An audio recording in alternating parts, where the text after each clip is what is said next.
confirmation de mon cousin, à côté du curé de la paroisse, il y avait un prêtre, qui semblait être plus important que les autres et habillé différemment. On m'a dit que c'était l'évêque.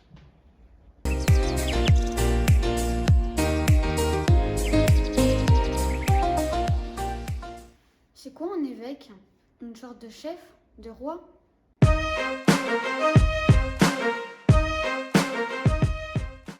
Effectivement, on peut dire que l'évêque est un gouvernant. Comme tout groupe important, l'Église a besoin d'être organisée et d'avoir des responsables. Ainsi, parmi les prêtres, l'évêque a nommé le curé qui dit la messe sur ta paroisse. Il veille aussi à ce que la parole de Jésus soit enseignée près de chez toi. Pour cela, il envoie en mission des catéchistes, il nomme des gens pour que l'évangile soit annoncé aux malades dans les hôpitaux, aux prisonniers, aux familles qui ont perdu un être cher, et qu'ainsi chacun puisse rencontrer Jésus. La brebis perdue, je la chercherai. Celle qui est malade, je lui rendrai des forces. Ce pouvoir de l'évêque est symbolisé par un siège, une sorte de trône si tu veux, où lui seul a le droit de s'asseoir. On l'appelle la cathèdre. De là vient le mot cathédrale, désignant l'église de l'évêque. Il a même, comme les seigneurs d'autrefois, un blason avec des armoiries. Mais les images et le texte qui sont dessus montrent que l'évêque n'est pas là pour dominer, mais servir Jésus et les autres.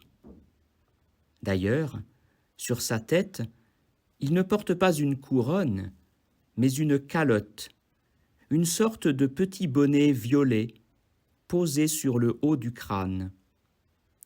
C'est le signe d'une soumission à la volonté de Dieu.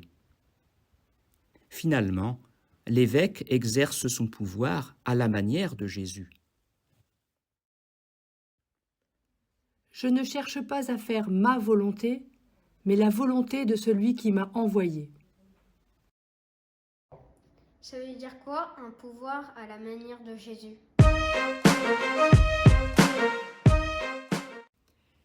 Jésus se décrit lui-même comme un berger. Nous sommes les brebis. Il est pour elles un guide, il veille sur ses brebis, les garde du mal, et il prend soin de chacune d'elles. Jésus se met au service de ceux qui le suivent. Il lave les pieds des disciples et, sur la croix, il va même jusqu'à donner sa vie pour nous. C'est de cette manière que doit gouverner un évêque. Et c'est ce que signifient beaucoup d'objets qu'il porte quand il célèbre la messe.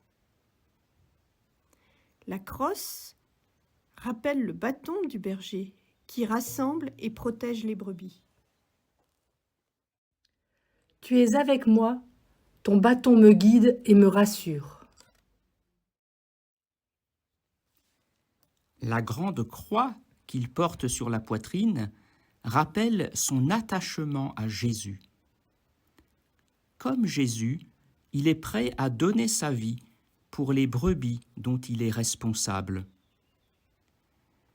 La mitre sur sa tête est un curieux chapeau avec 2 petites bandes de tissu qui retombent sur le dos. On les appelle des fanons.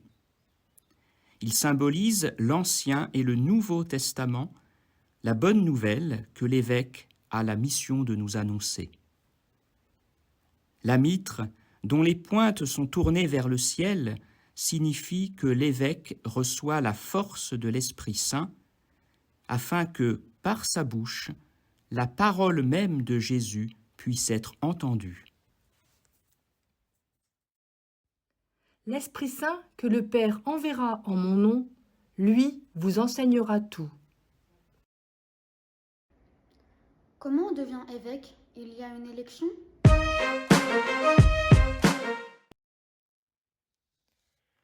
Non, bien sûr. Un prêtre ne demande pas à devenir évêque.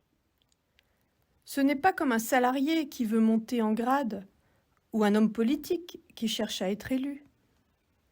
Le nouvel évêque est appelé par le pape qui l'a choisi avec l'aide de l'Esprit Saint et la prière de tous les chrétiens. Le pape écrit donc une bulle, c'est-à-dire une lettre officielle de nomination. Le jour de l'ordination du nouvel évêque, elle est lue devant tout le monde. Sois le pasteur de mes brebis. Devenir évêque, c'est être choisi pour annoncer Jésus-Christ à tous les hommes, comme l'ont fait les premiers disciples. Jésus a envoyé 12 apôtres qui ont parcouru le monde et ont fondé des communautés chrétiennes. Ils en ont désigné les premiers responsables qui, à leur tour, ont fait pareil jusqu'à aujourd'hui. On dit que les évêques sont les successeurs des apôtres, dans une chaîne ininterrompue depuis Jésus.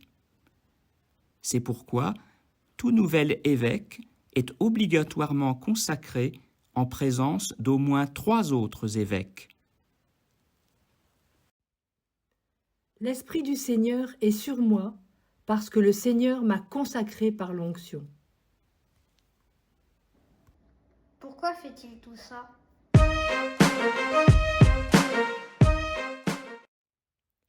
Un évêque gouverne et annonce la parole dans le but que tous, y compris lui-même, deviennent ensemble un peuple de saints. Il veille à ce que les sacrements de l'Église nourrissent toutes les brebis du troupeau. L'évêque seul donne le sacrement de confirmation ou celui de l'ordre lorsqu'un homme devient prêtre ou diacre. Chaque année, lors de la Semaine sainte, il bénit les huiles qui serviront au sacrement de l'année pour les baptiser, les confirmer, les ordonner ou les malades. Allez, de toutes les nations faites des disciples, baptisez-les au nom du Père et du Fils et du Saint-Esprit.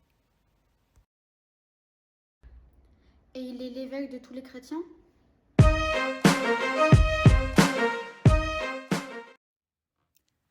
En fait, les apôtres de Jésus étaient 12, mais maintenant que l'Évangile est connu sur toute la terre, les évêques sont autour de 4000, et tous en communion les uns avec les autres.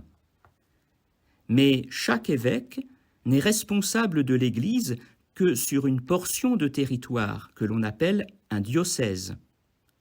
Ici, nous sommes dans le diocèse de Sées, qui correspond au département de l'Orne. C'est à tous les catholiques vivant sur ce territoire que l'évêque de Sées est envoyé comme pasteur.